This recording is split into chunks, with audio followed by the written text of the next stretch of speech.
This video contains spoilers for Act 2 of Baldur's Gate 3.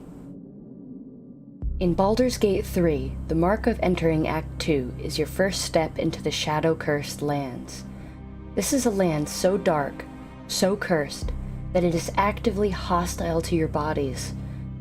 Unless your team stays in their small circles of light, be it through a spell or flickering torchlight, the darkness will curse them, changing them into a wretched, wraith-like version of themselves. In my first playthrough of the game, I found this area incredibly depressing, and not in the cool, fun way. It felt like kind of a letdown after the vibrant, varied landscapes of Act 1, with their multiple biomes and locations. I kind of rushed through it, and that was my mistake.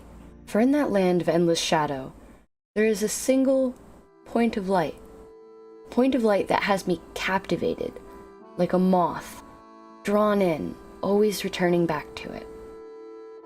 That point is the last light in.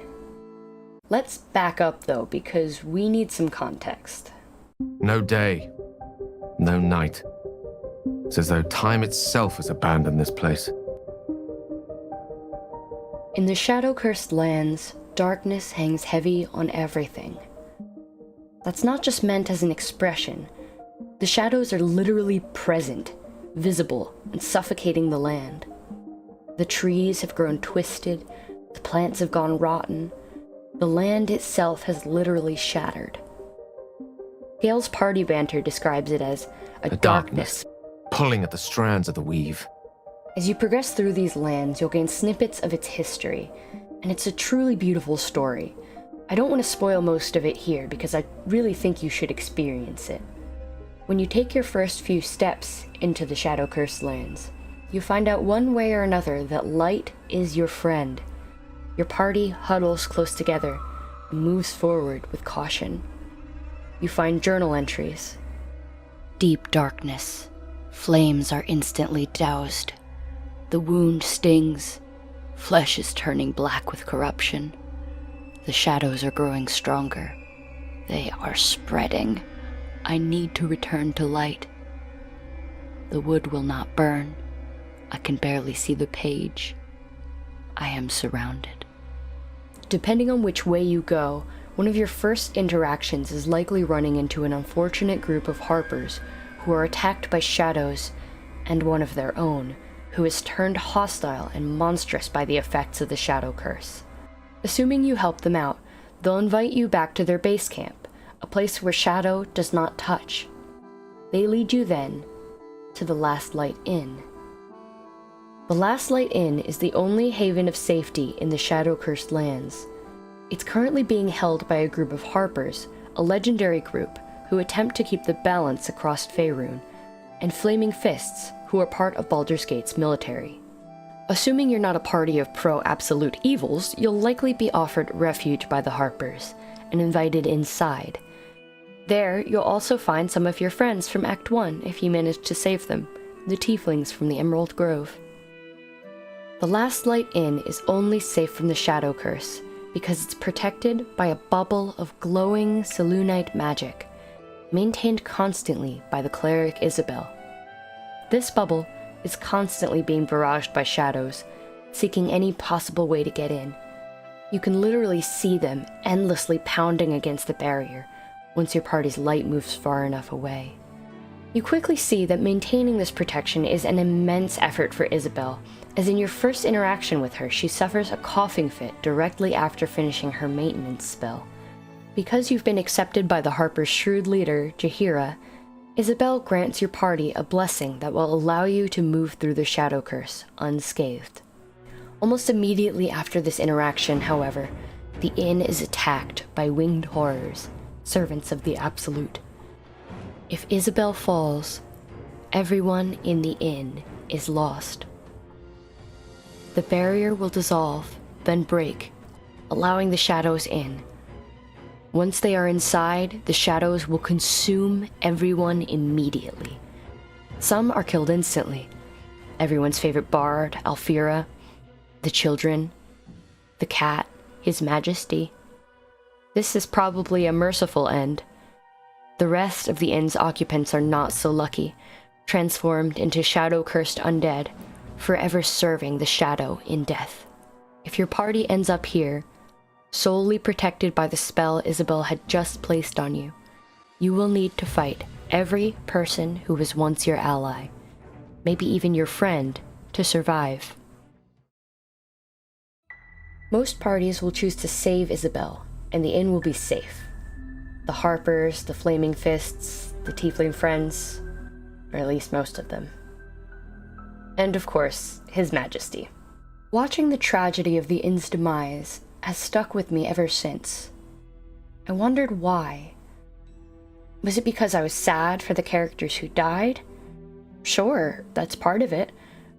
Part of what has earned Baldur's Gate 3 so much praise since it came out is how all the characters feel so real. They feel like people with lives, hopes, wants, and dreams. The Tieflings especially are given a lot of depth and care, enough to make betraying the Grove in Act 1 an actual gut-wrenching decision. The game is great at making you feel like these are real people who genuinely depend on you to survive a difficult situation, and I think that's definitely part of it. But I think there's something else, something about the fragility of the situation, the fragility of life itself, the fact that all odds seem to be against the people of the Last Light Inn, that any mistake could result in the deaths of a whole community of people. And yet... Things looked hopeless. But experience has taught me that no matter how bleak things look, there's always hope. Jera, the leader of the Harpers at Last Light, has been around for a while. She's actually a character from Baldur's Gate 2, though I haven't played it. She has seen great evils rise and fall. She's fought high priests of the murder god. She's been through it. Yet hers is the most hopeful voice out of all of them. Why is that? And why is that hope so important? This is my first video essay, and I'm determined to do a good and thorough job. The people I admire the most do their research, after all. So, because of this, I read Characterizing Hope, an interdisciplinary overview of the characteristics of hope by Pleeging, Van Exel, and Berger. I also read Snyder's Hope Theory, Rainbows in the Mind, though this is referenced a lot in the interdisciplinary overview, and I admit I used this one a lot more because it was easier for me to understand. I was a communications major, not psychology. Perhaps the most well-known theory comes from psychologist Snyder, who defines hope as a positive motivational state that is based on an interactively derived sense of successful agency, goal-directed energy, and pathways, planning to meet goals. Most of us already have an understanding of what hope means in a general sense, so what does this quote tell us? The words that stick out most to me are motivational, interactively, and agency. There's a lot to go into here, and we will later, but for now let's go with baseline impressions. These words imply, as does a lot of the supporting text that I've read, that hope is active rather than passive. And I feel like this challenges a lot of the ways people look at hope in their everyday lives. If a situation is out of your control, there's nothing left for you to do. All you can do is hope. That sentence alone is stressful to me. I'm the sort of person who always likes to be doing something to solve a problem, and I hate when there's nothing to be done. Patience is not my strong suit, and I realize as I think these things that my mind had at some point equated patience to hope, as if they're the same thing. But they're not, right? Patience means waiting without getting frustrated, so what is hope again? Let's check out another definition by J.P. Day in 1969. There are two dimensions to hope: a desire combined with a belief about the possibility of attaining this desire. It's difficult to define hope without using the word hope in the sentence, but this definition manages it. What better synonym for hope is there than desire? When we think of desire, we think of romance, love, the desire for a loving partner, the desire for self-fulfillment, the desire for a better world. A few important factors here, though they may seem self-explanatory. We hope for things that we do not have, but are possible to achieve. Hoping seems to inherently imply a dissatisfaction with the current state of things, and the desire to change it. This is a theme we can see everywhere if we look for it. By rights, we shouldn't even be here.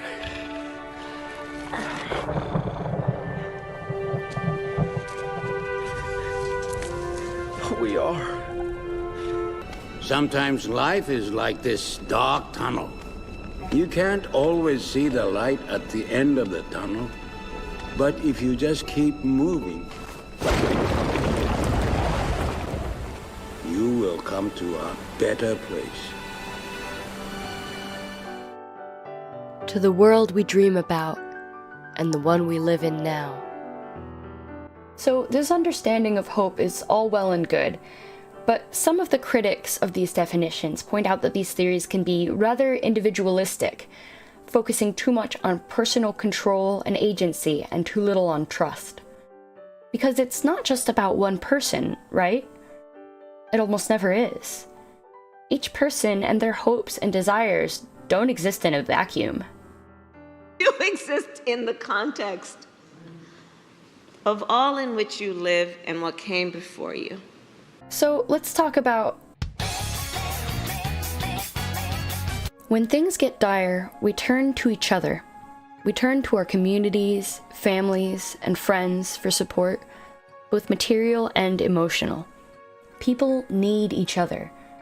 This isn't a debate, this is just like what it means to be a person. For those of us who, mercifully, have not personally experienced disasters or situations where their own lives are at risk, we can empathize, we can imagine, we can feel for folk, but can we give it a different context? I don't remember where I read this first, and I couldn't actually find a source. It honestly may have been on Tumblr or in a fanfiction forum growing up, but I read once that people, young people especially, seek out angsty or emotionally charged media so that they can almost take the feelings out for a test drive, experiencing them in a safe environment. With the distance of fiction, the control of being able to stop engaging whenever we want, we are able to deeply explore feelings of tragedy, loss, and hopelessness. A study by P. Matthias Ball and Martin Veldkamp, sorry if I mispronounced those, discussed the idea that fiction reading significantly influences the empathy of the reader, especially in situations where the reader is adequately transported into the story. So the more immersive or relatable the story and characters, the more you'll be able to empathize with them. Role-playing games are, by design, meant to immerse you. After all, you're not just watching Geralt of Rivia, you are Geralt of Rivia. People don't hate Geralt, they hate you. They're insulting you, they're attacking you. When you almost fall off a cliff, you gasp out loud. Or maybe that's just me. When characters are well written, they can really start to feel like your friends. Not the main character's friends, your friends. When they're sad, you want to say the right thing that would help them. When your friends are in danger, you want to save them. And when you can't save them, it's devastating.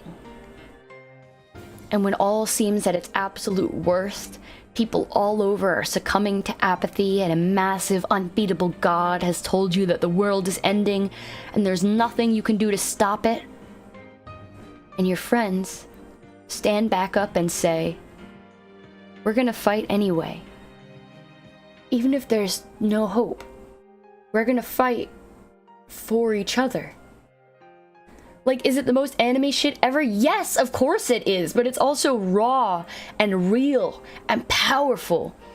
I love the Persona series for this. The strength of your bonds with your friends literally gives them powers, gives them the strength of will to stand up and fight against literal gods. It's beautiful to me. What really strikes me in any of these scenarios, fighting a god in Persona, the Last Light Inn barely managing to keep the shadows at bay, is how utterly stacked the odds are against you, The games make it clear. Hope is thin. It may even be hopeless, or so some characters will say. But in each of these scenarios, people choose to keep going, keep fighting, because of the others around them. So if a game can make you feel all these things just because it's well written, just because the characters are well written, even though you're experiencing these situations through a screen, how can your feelings be affected if there's no writing, no screen? If the only separation is the mutual agreement that this is fiction? I'm going to talk to you briefly about a gaming format that usually gets a chuckle if you talk about it in other scenes. LARP. Don't click away. Hear me out, please. If you don't know what LARP is, it stands for Live Action Roleplay, and it's basically a cross between D&D and improv. You dress up and embody your character and interact with others who are doing the same in any number of scenarios, from the fantastic and dramatic to the more quiet and thoughtful. Now, the game I'll be talking about, Damarung, is much less and much more. The premise of Damarung is that at some point in the fantasy Dark Ages, the world began to end. There's no stopping it, there's no helping it, it's just an inevitability, coming slowly for every person on the fantasy Earth. The crops begin dying, the winter grows long. Eventually, even the dead begin to rise. There's nothing left for people to do but watch their world die. Now, you might think a game like this would be incredibly depressing, right? But much like Act 2 of Baldur's Gate 3, things are much more than what they seem. For at Damarung, though there was of course conflict and drama, it's LARP, people want to hit each other with their fighty sticks, there was also laughter. There was song. People wrote new poems, braided each other's hair, shared in so many touching, fun, silly human moments. And when I experienced that game, I felt love. I felt the strong bonds of community that outshone any moment of existential dread that we felt at the same time. And from those feelings came hope. Even in a situation that was 100% fully immutable, the world was going to end. It actually already ended, the game is over. But the feelings of hope persisted until the very end. Why? Here's another quote I liked. People can be quite unrealistic about their hopes, sometimes even deliberately, because this helps them to deal with reality. For example, during illness or other misfortune. It could even be assumed that hope is a logical consequence of relatively low expectations, since it arises in situations where we understand our own agency to be limited with respect to the things or conditions that we desire. If our own agency were not so limited, we would not hope for what we desire. We would simply plan or act so as to achieve it. Again, we're talking about agency here, and this is where I think we're getting close to the crux of it. This quote hits it on the head for me. If our own agencies were not so limited, we would not hope for what we desire, we would simply act. But oftentimes, most times, we feel incredibly limited in what we can do. So much of our lives are spent faced up against problems so big that it feels almost futile to resist them. In the darkest times, hope is something you give yourself. That is the meaning of inner strength. So many of the hope models and definitions I read about use lots of active words to describe hope, even though on the surface it seems like hope is in and of itself passive. The more I thought about that, though, the more it made sense.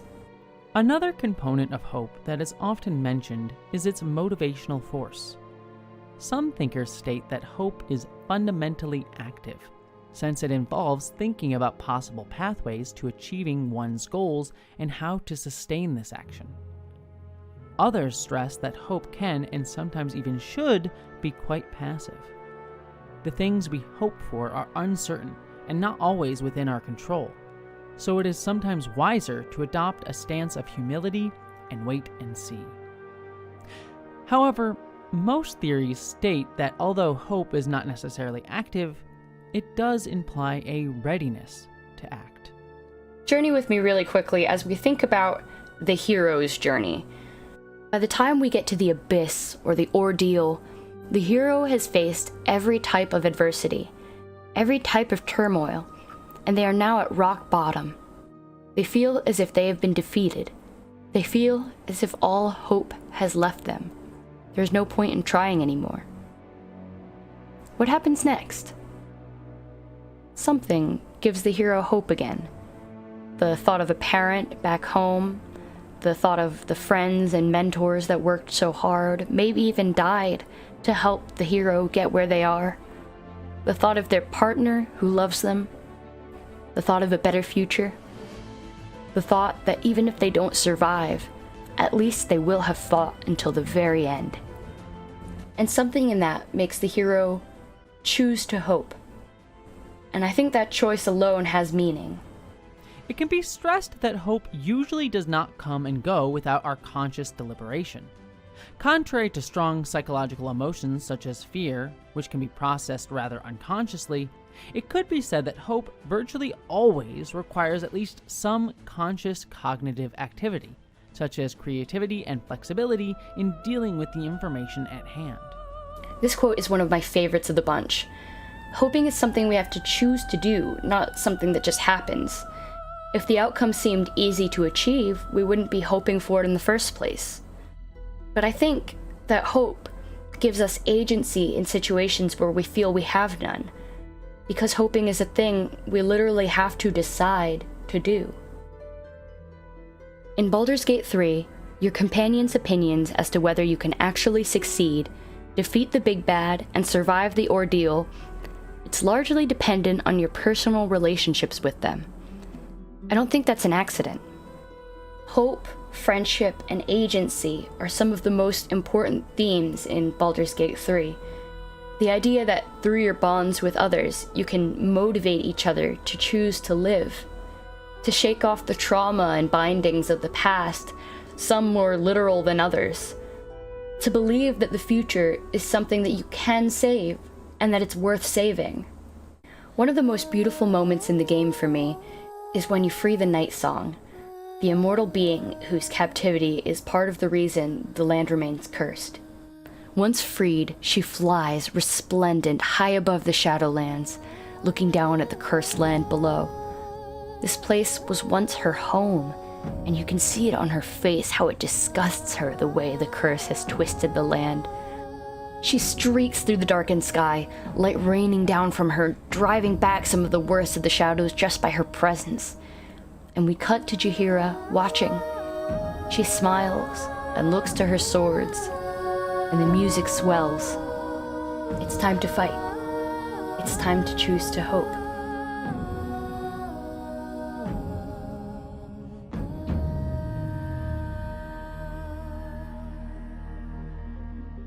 My goal with this essay is not to be like, just choose to be happy, idiot. I have clinical depression and I'm transgender. I am not a person who is ever going to tell you that anything about happiness is easy. But remembering that hope is a thing that we can choose, and remembering why we might make that choice at any moment, is something that I think is pretty vital. The themes we touched on today, friendship, community, and agency, are things that we should be thinking about whenever times get tough. What can we do? How can we help? There is power in those thoughts, and there's motivation hidden between the bricks that wall us in. I want to share one last thing with you today. A lyric from my favorite song by my favorite band, the Moody Blues. It's called My Song, and it goes like this. Love can change the world. Love can change your life. Do what makes you happy. Do what you know is right. And love with all your might before it's too late. When I feel my strongest levels of eldritch horror at the state of things, I try to remember to listen to this song. It doesn't always help, but sometimes it reminds me that, as one person, it's okay to get by on friendship and Baldur's Gate 3. At the end of Act 2 of Baldur's Gate 3, the player and their party prepare to leave the area. As they go, if the player has managed to lift the shadow curse, we're granted a few precious shots of growth and light returning to the land, as a huge tree grows with glimmering leaves. If I could change literally anything about Baldur's Gate 3, it would be to let the player see more of this. To let the player walk around the area that had once been covered with shadow, but is now bathed in golden hour, late summer sunlight.